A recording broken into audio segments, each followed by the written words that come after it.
हमारे भारत का संविधान पूरी दुनिया का सर्वोच्च कानून है, जिसने हमें इंसान का दर्जा दिया और हमें बराबरी पर लाकर खड़ा किया।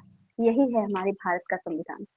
तो इसके लिए कहा है कि कभी फुर्सत मिले तो पढ़ना मुझे, कभी फुर्सत मिले तो पढ़ना मुझे, मैं तुम्हारी बेमिसाल उलझनों का समाधान हूँ, मैं भारत का संविधान हूँ। कुछ लोगों को मौका मिला तो उन्होंने धार्मिक ग्रंथों को लिखा। शायद उनके लिए सबसे अधिक अहमियत अगर किसी की है तो धार्मिक ग्रंथों की होगी। लेकिन वास्तव में अगर इस देश का कोई सच्चा नागरिक है और उसके लिए सबसे अधिक अहमियत अगर किसी की है तो वो भारत के संविधान की होगी, क्योंकि भारत का संविधान ही उन्हें किसी भी अन्य धर्म को मानने की इजाजत देता है। आज भी बहुत से लोगों का कहना है कि धार्मिक ग्रंथों का बार बार पाठ करने से, उन्हें पढ़ने से हमें मोक्ष की प्राप्ति हो जाती है और हमें हमारे सारे कष्ट दूर हो जाते हैं। मुझे नहीं पता उन ग्रंथों को पढ़ने से व्यक्ति के कष्ट दूर होंगे या नहीं, लेकिन मैं इस बात का विश्वास दिलाती हूँ कि यदि इस संविधान की किताब को पढ़ लिया जाए तो व्यक्ति के कष्ट अवश्य दूर हो जाएंगे। और इसीलिए इस किताब को पढ़ने की नहीं, वो पूजने की नहीं बल्कि पढ़ने की आवश्यकता है इसे। आज मैं सिर्फ संविधान की ही नहीं बल्कि संविधान बनाने वाले यानी हमारे बाबा साहब की भी बात करूंगी। पढ़ने गए तो कक्षा के बाहर बिठा दिया गया। उनके शिक्षक ने उनसे जाति पूछकर भेदभाव किया। मन के उदास बालक ने घर आकर अपनी माँ से पूछा कि माँ, जब ज्ञान एक है तो शिक्षा को किसने बांटा, जब प्यास एक है तो पानी को किसने बांटा, बताओ ना माँ, हम लोगों को जाति में किसने बांटा। जब बालक ने ऐसे दुखी मन के साथ पूछा तो माँ भी दुखी हो गई और माँ ने कहा कि हम नीची जाति से आते हैं, इसलिए लोग हमारे साथ ऐसा बर्ताव करते हैं। तो बच्चे ने कहा, ये कहाँ और किस किताब में लिखा हुआ है कि हम नीची जाति में आते हैं। तो माँ ने कहा कि मुझे नहीं पता ये कौन सी किताब है, लेकिन है एक किताब जिसने हम लोगों को अछूत बनाया है और इसीलिए हमारे साथ ऐसा बर्ताव किया जाता है। तो बच्चे ने उस दिन बड़े ही आत्मविश्वास के साथ कहा कि माँ, जिस दिन मुझे मौका मिलेगा, अगर कभी मुझे अवसर मिला तो मैं इस किताब को बदल दूंगा और एक ऐसी किताब लिखूंगा जिसमें इंसान इंसान बराबर होगा, किसी के साथ किसी भी तरह का भेदभाव नहीं किया जाएगा। उन्होंने उस किताब को लिखा और जिस किताब का नाम है भारत का संविधान। इसीलिए हम ऐसे महापुरुषों का स्मरण करते हैं कि जिन्हें कक्षा के बाहर बिठाया गया, इतना भेदभाव किया गया उनके साथ, उन्होंने 32 डिग्रियां हासिल कर ली और उन 32 डिग्रियों में उनके पास चार चार डिग्रियां पीएचडी की थी। और एक भी डिग्री फेक नहीं थी। ये नहीं था कि कहीं भी जरूरत पड़ रही है किसी जॉब के लिए या फिर कहीं भी तो डिग्री दिखाने पर वो फेक है, उसका कोई यूज नहीं है, ऐसा नहीं था। वो सारी डिग्रियां ओरिजिनल थी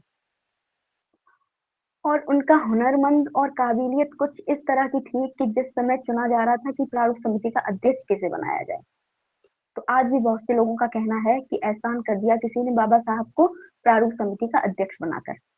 लेकिन वास्तविकता तो ये है कि उस समय इस पूरे मुल्क में उनसे अधिक बेहतर, हुनरमंद और काबिल व्यक्ति कोई था ही नहीं जिसे प्रारूप समिति का अध्यक्ष बनाया जाता।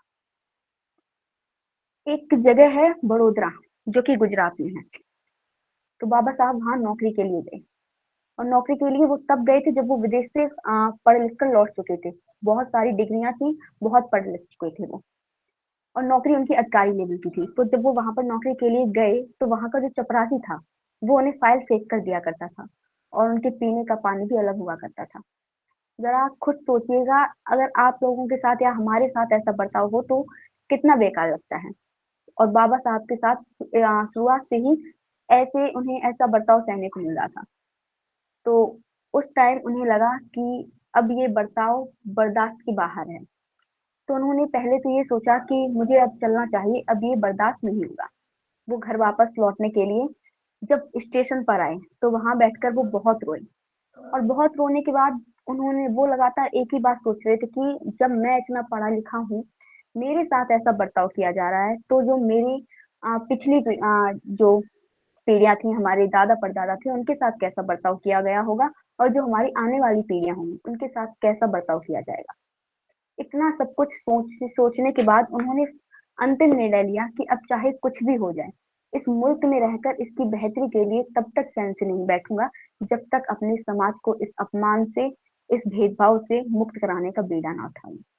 इसलिए हम आज भी उस जगह को संकल्प भूमि के नाम से जानते हैं, क्योंकि बाबा साहब ने वहां संकल्प लिया था हम सभी लोगों को इस अपमान से, इस भेदभाव से मुक्त कराने के बीड़ा उठाने का उन्होंने संकल्प लिया था। हमारे लोगों ने देश को, दुनिया को ये बात समझाई, देश के ओबीसी को ये बात समझाई कि अनुच्छेद 154, अनुच्छेद 164 और अनुच्छेद 340, जिसमें ओबीसी को ये हक मिला, तो वो बाबा साहब ने दिलाया। और उससे अधिक महत्वपूर्ण बात कि जब मंत्रिमंडल से इस्तीफा दिया, तो हिंदू कोड बिल के बाद सबसे अधिक महत्वपूर्ण वजह बताई गई कि ओबीसी के कल्याण के लिए जो कमीशन गठित किया जा रहा है वो अब नहीं हो रहा है। इससे नाराज होकर बाबा साहब ने इस्तीफा दिया था, क्योंकि अगर वो कमीशन गठित नहीं होता तो ओबीसी का कल्याण नहीं होता। और फिर भी इस देश में नहीं बताया गया कि ओबीसी के लिए डॉक्टर अंबेडकर ने क्या किया। एक बात और सुननी चाहिए हमें कि आज अगर हमारा कोई 10 रुपए चुरा ले, 100 रुपए चुरा ले, या फिर हमारे फैमिली में से किसी भी मेंबर की इंसल्ट कर दे, तो हम हमेशा एक मौके की खोज में रहते हैं कि कब हमें मौका मिले और तब हम इस चीज का बदला लेंगे कि इस व्यक्ति ने हमारे फैमिली में से किसी भी मेंबर की इंसल्ट कैसे की, या फिर इसने मेरे पैसे कैसे चुराए। बाबा साहब के पास वो मौका था कि तुमने हमारे पुरखों को इंसान ही नहीं समझा, उनके साथ इतना भेदभाव किया। अगर हम चाहें तो बदला ले लें, तुमने 2000 साल से हमारे पुरखों को परेशान किया है, उन्हें अछूत बनाया है, अब कम से कम 200 साल तक हम तुम्हें अछूत बनाएं, क्योंकि हमारे हाथ में कलम है और कलम में वो ताकत होती है जो कुछ भी कर सकती है। बाबा साहब चाहते तो वो ऐसा कर सकते थे, लेकिन नहीं, उन्होंने अपने पुरखों के साथ होने वाले अपमान का बदला नहीं लिया, बल्कि उन्होंने सबको समान दिखाया। जरा फर्क देखिएगा उनमें और हमें। उनके पुरखे को जब मौका मिला तो उन्होंने लिखी मनुस्मृति, और हमारे पुरखे को जब मौका मिला तो उन्होंने लिखा भारत का संविधान। एक ऐसा संविधान जिसमें इंसान इंसान बराबर है, किसी के साथ किसी भी तरह का भेदभाव नहीं है। इसके लिए दो लाइनें हैं कि हिंदू मुस्लिम सिख ईसाई सबको समान लिखा है। हिंदू मुस्लिम सिख ईसाई सबको समान लिखा है, मिटाकर जाति पाति भेदभाव बाबा साहब ने संविधान लिखा है। सब कुछ मिटाकर। यहाँ न जाति देखी जा रही है, ना धर्म, ना रंग, ना भाषा और ना लिंग के आधार पर भेदभाव किया जा रहा है। हमारे संविधान की प्रस्तावना में भी अगर केंद्र में है तो वो है न्याय का मूल्य, क्षमता का मूल्य। और बाबा साहब भी बाबा साहब इसलिए बने क्योंकि उन्होंने अपने जीवन में 3 गुरुओं को अपनाया था। उनमें से थे तथागत बुद्ध पहले, दूसरे थे महात्मा कबीर और तीसरे थे ज्योतिराव गोविंदराव फुले। और ऐसा नहीं था कि बाबा साहब उनसे कभी मिले थे, वो उनसे कभी नहीं मिले थे, क्योंकि कहाँ 2000 साल पहले तथागत बुद्ध हुए और 800 साल पहले हमारे महात्मा कबीर हुए। तुमो को कहाँ ढूंढे रे बंदे, मैं तो तेरे पास में। ना मैं मंदिर, ना मैं मस्जिद, ना काबे कैलाश में। ना मैं जप में, ना मैं तप में, ना मैं व्रत उपवास में। खोजी हो तो तुरते मिले हो पल भर की तलाश में। कहे कबीर सुनो भाई साधु, मैं तो हूँ विश्वास में। क्या होता है, हम आजकल अंधविश्वासों में बहुत ज्यादा खोए रहते हैं। लोग भगवान के लिए 56 भोग ले जाते हैं, 16 सोमवार का व्रत कर रहे हैं, मंदिर जाते हैं, मस्जिद जाते हैं, सिर्फ इसलिए कि उन्हें भगवान की प्राप्ति हो जाए, उन्हें गुरु की प्राप्ति हो जाए। लेकिन वास्तव में उनका पूरा जीवन इन्हीं चीजों में चला जाता है और अंत में उन्हें कोई भगवान की प्राप्ति नहीं हो पाती है। और क्योंकि भगवान हम सोचते हैं कि मंदिर में है, लेकिन वो मंदिर में नहीं है। भगवान हमारे हृदय में निवास करता है, गुरु हमारे हृदय में, हमारे विश्वास में निवास करता है। तो यही चीज यहाँ पर बताई गई है। प्रस्तावना निर्माण की भी एक बड़ी ही दिलचस्प बात है कि संविधान सभा में इस चीज को लेकर डिबेट शुरू होती है कि प्रस्तावना की शुरुआत कहाँ से की जाए। तो बहुत से लोगों के अलग अलग मत थे। किसी का कहना था कि प्रस्तावना की शुरुआत में गांधी जी का नाम आना चाहिए, तो किसी का कहना था कि प्रस्तावना की शुरुआत में अ, भगवान का नाम आना चाहिए। तो इस चीज को लेकर बहुत ज्यादा कंफ्यूजन हो रही थी कि प्रस्तावना की शुरुआत की कहाँ से जाए। तो तब बाबा साहब ने भी अपना मत रखा। उन्होंने कहा कि जब इतनी ही कंफ्यूजन हो रही है तो क्यों ना हम वोटिंग करवा लें। तो लोगों को कहना ये हुआ कि हम भगवान के नाम पर वोटिंग कैसे करा सकते हैं। लेकिन फिर भी वोटिंग कराई गई और वोटिंग के दौरान पता चला कि 41 लोग इसके समर्थन में थे कि प्रस्तावना की शुरुआत भगवान के नाम पे कराई जाए, और 68 लोग इसके खिलाफ थे कि प्रस्तावना की शुरुआत भगवान के नाम से ना कराकर इसकी शुरुआत किसी और शब्द से कराई जाए। तब बाबा साहब की सूझबूझ और समझ से प्रस्तावना की शुरुआत किसी और शब्द से ना होकर इसकी शुरुआत होती है हम भारत के लोग, यानी कि we the people of India. और जहाँ ये शब्द आ जाता है हम, वहाँ कोई भी व्यक्ति किसी भी जाति धर्म का नहीं रह जाता है, वो सिर्फ इस भारत का नागरिक कहलाता है। तो एक बार मैं प्रस्तावना को भी बोलना चाहूंगी। प्रस्तावना कुछ इस तरह थी पूरी।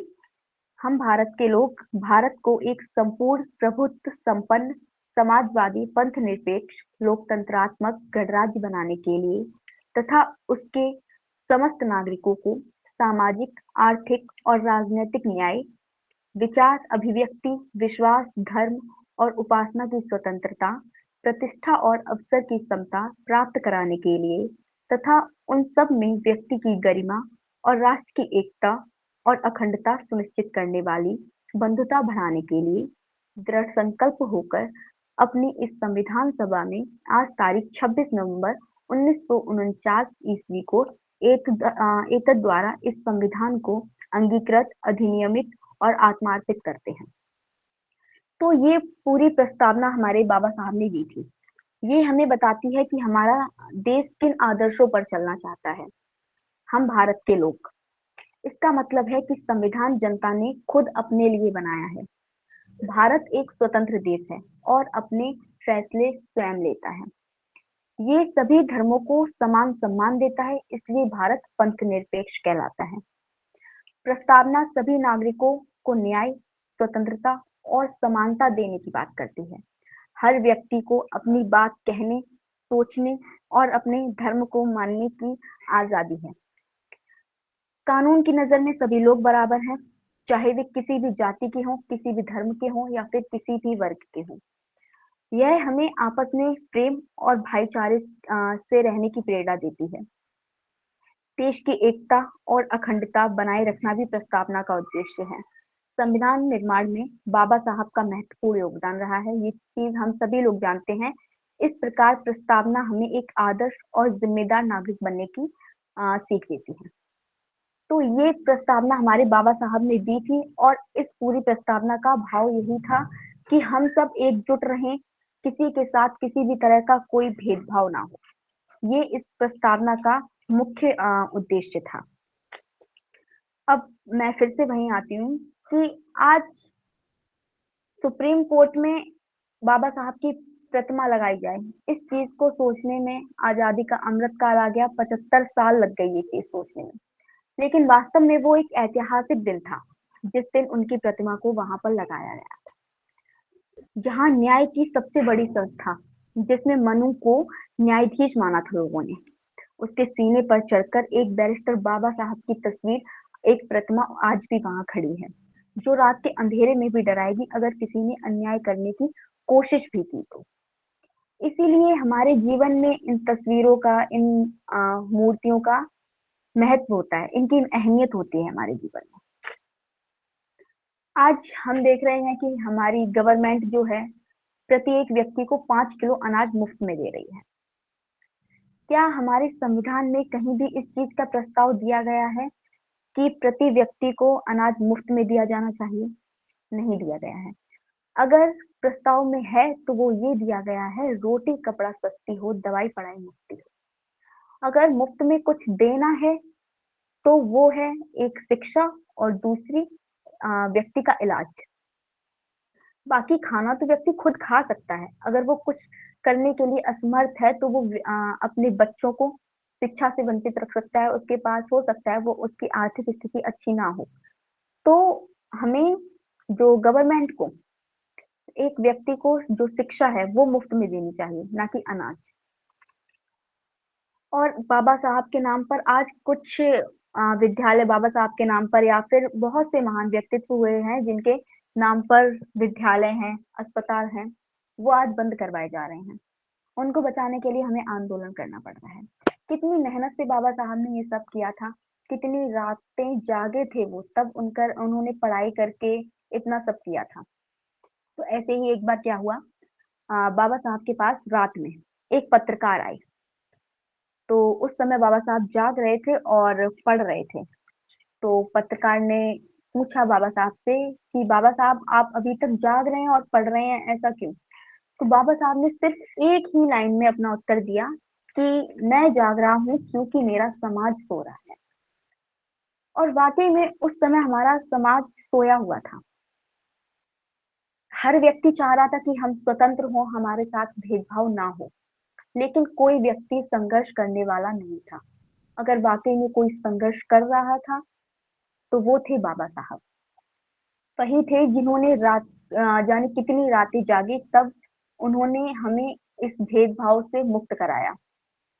जो लिखा था उन्होंने कि बड़ी मुश्किल से पहुँचाया है ये कारवां यहाँ तक, इसे आगे ले जाना और आगे ना ले जा पाओ तो वहीं छोड़ देना, बस पीछे मत जाने देना।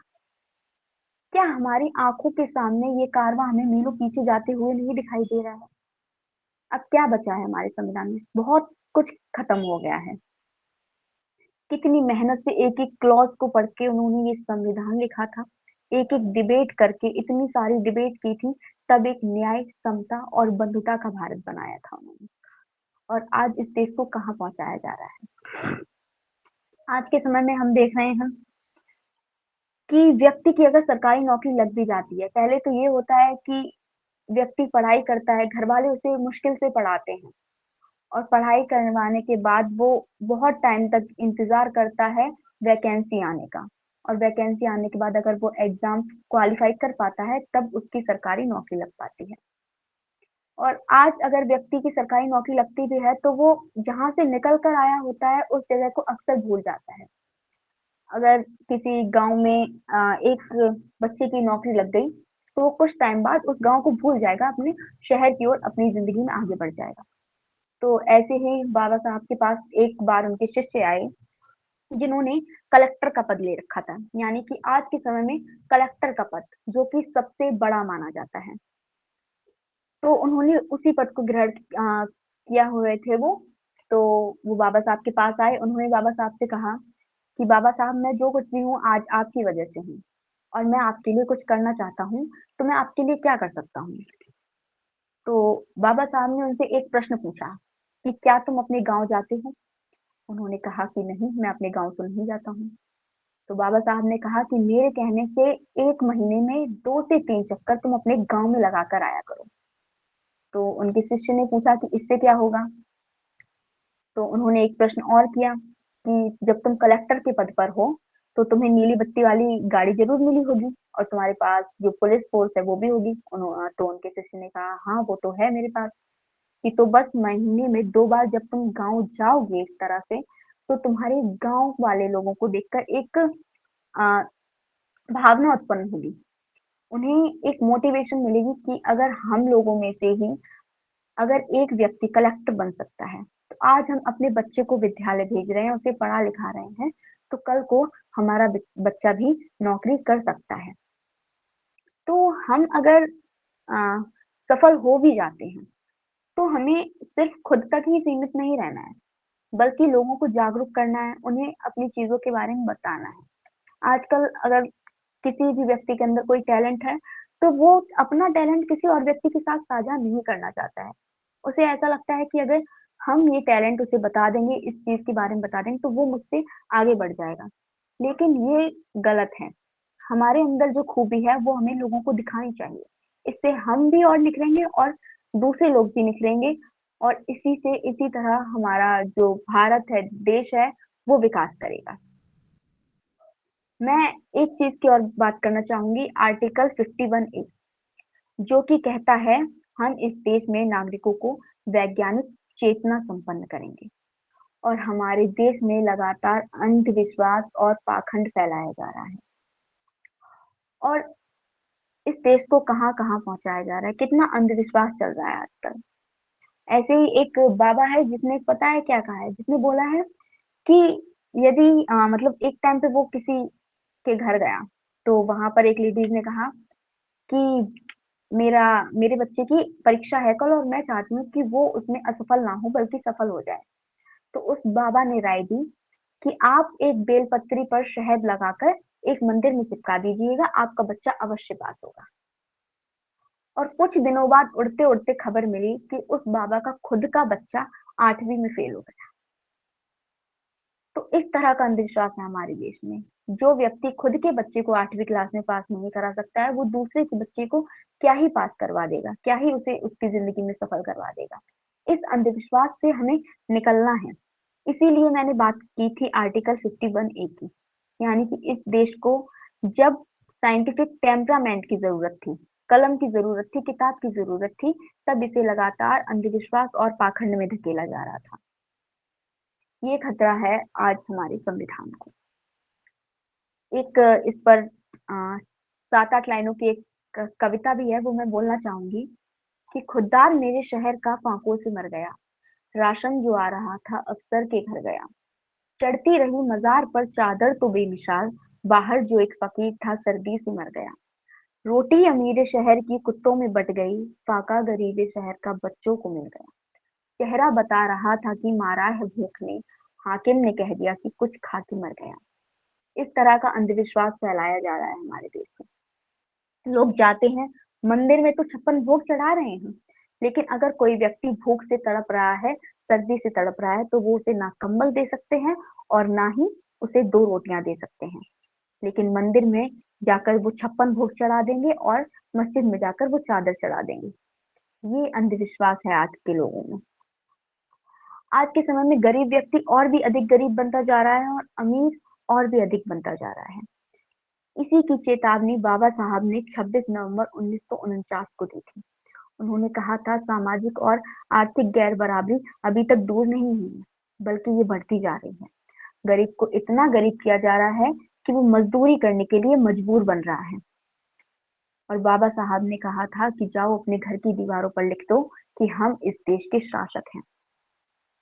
शासक तो छोड़ो, अगर हम इस देश के नागरिक भी बचा लिए तो हमारा कर्ज उतर जाएगा, क्योंकि हमने इस देश का, इस संविधान का बहुत ज्यादा लाभ लिया है। जो भी अधिकार हैं हम उनको ले रहे हैं अपने, लेकिन आज जब इस संविधान को बचाने की बात आती है तो हम पीछे हट जाते हैं। ऐसा क्यों है? एक इस पर छोटी सी कविता और है, और इस पर हमारे जो करुणा श्री राहुल जी हैं, उन्होंने एक किताब भी लिखी है जंगल की आग, जो कि बहुत ही अच्छी है। और इसी से रिलेटेड इसी की एक छोटी सी स्टोरी है कि एक दफा क्या हुआ, एक जंगल में आग लगी। तो उस समय सब जो जानवर थे वो चले गए, लेकिन वहां एक पक्षी था जो कि उस डाल पर बैठा हुआ था। तो और जो जानवर थे वो कहने लगे कि आग लगी इस वृक्ष को, जलने लागे पात, उड़ते क्यों नहीं पक्षियों जब पंख तुम्हारे पास। मतलब और जानवरों ने कहा कि इस जंगल में आग लगी हुई है, तुम्हारे पास तो पंख भी हैं, तुम्हारे पैर जल रहे हैं, तो तुम उड़ते क्यों नहीं हो? तो फिर पक्षियों ने बड़ा ही सुंदर जवाब दिया कि फल खाए इस वृक्ष का, गंदे कीने पात, धर्म हमारा यही है जलें इसी के साथ।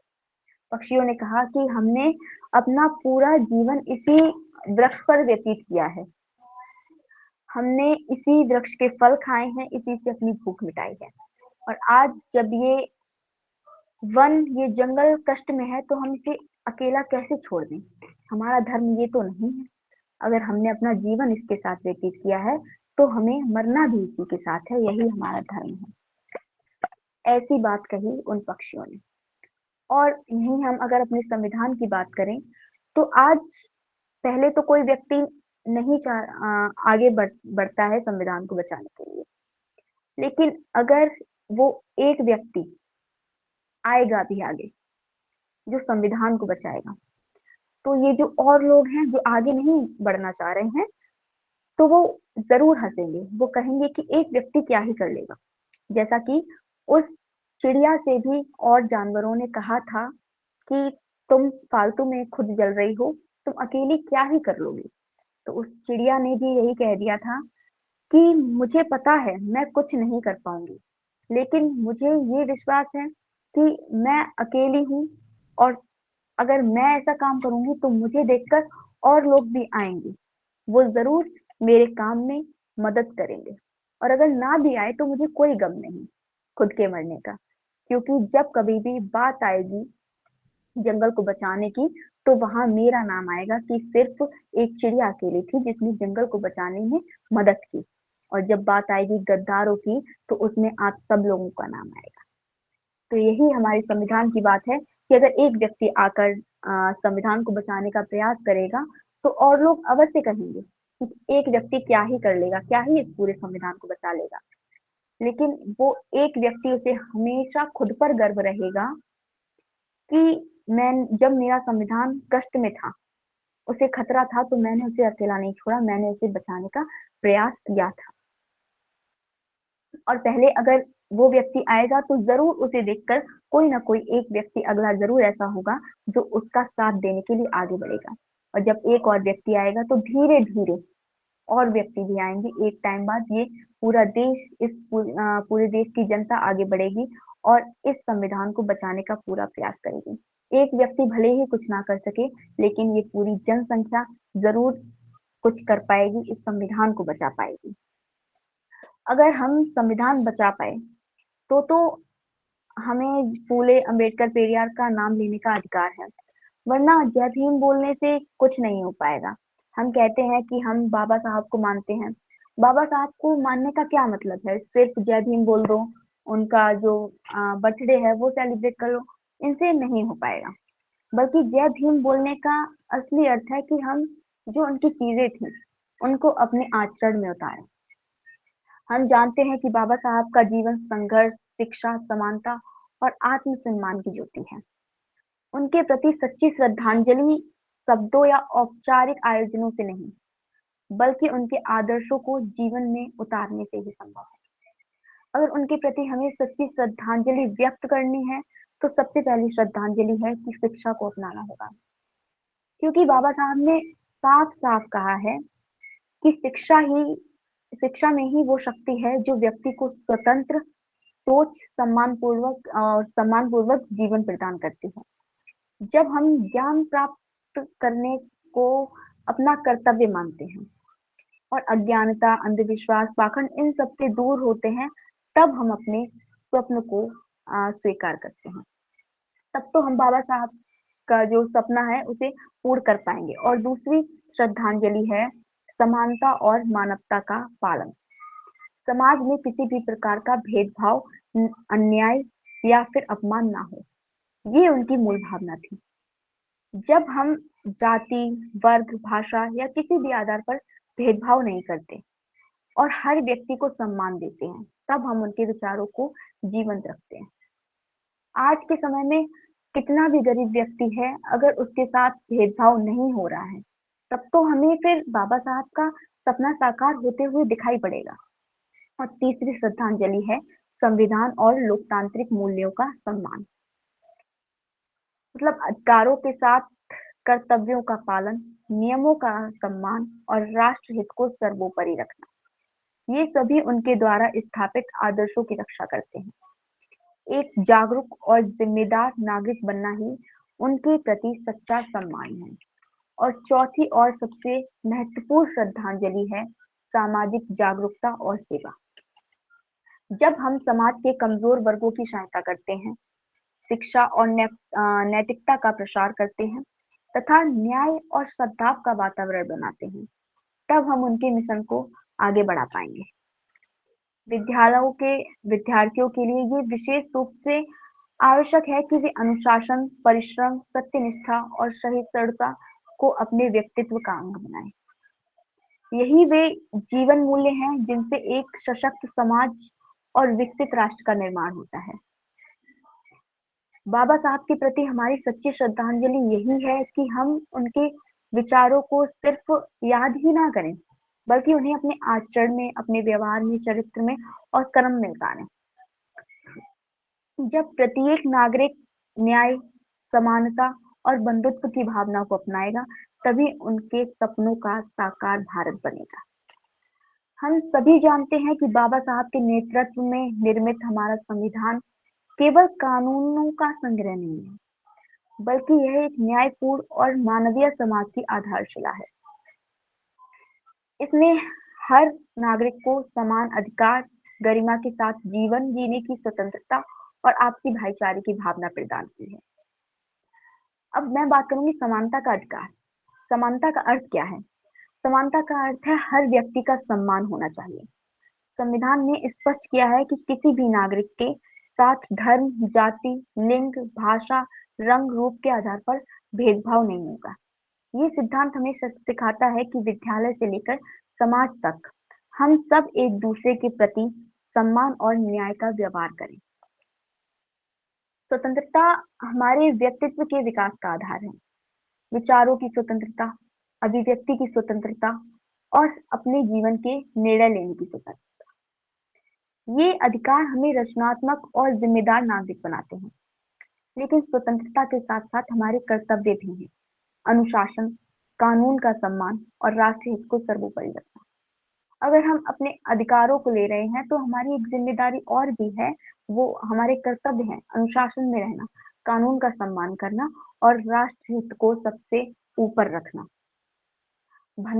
बंधुत्व वह भावना है जो विविधता में एकता को मजबूत करती है।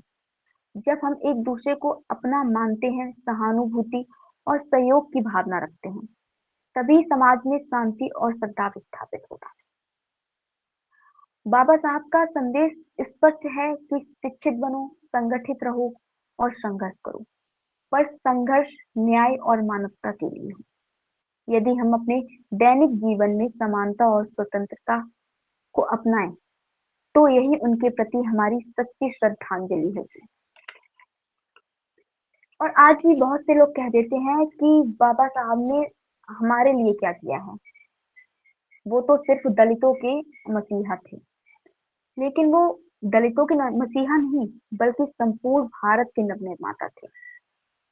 भारतीय इतिहास में कुछ वर्ग ऐसे हैं जिनका योगदान किसी एक वर्ग या एक समय तक सीमित नहीं रहता, बल्कि वे संपूर्ण राष्ट्र की दिशा और चेतना को नया आकार देते हैं।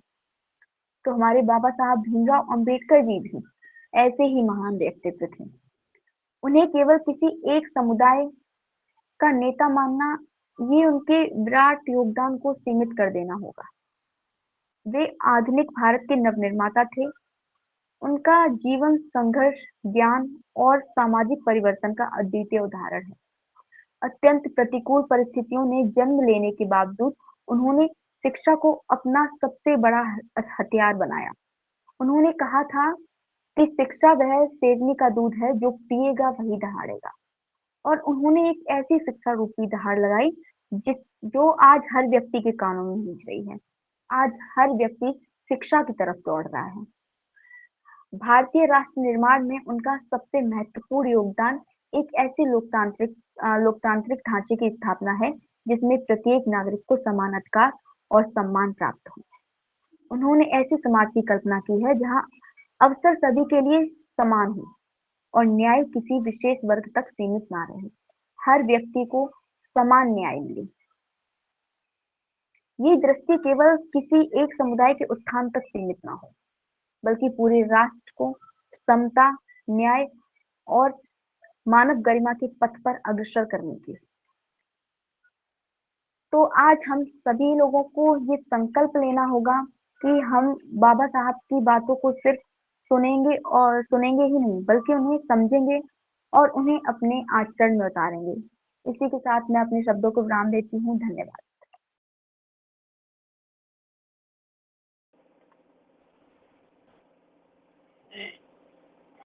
आभार। श्रद्धेय रिया बोध।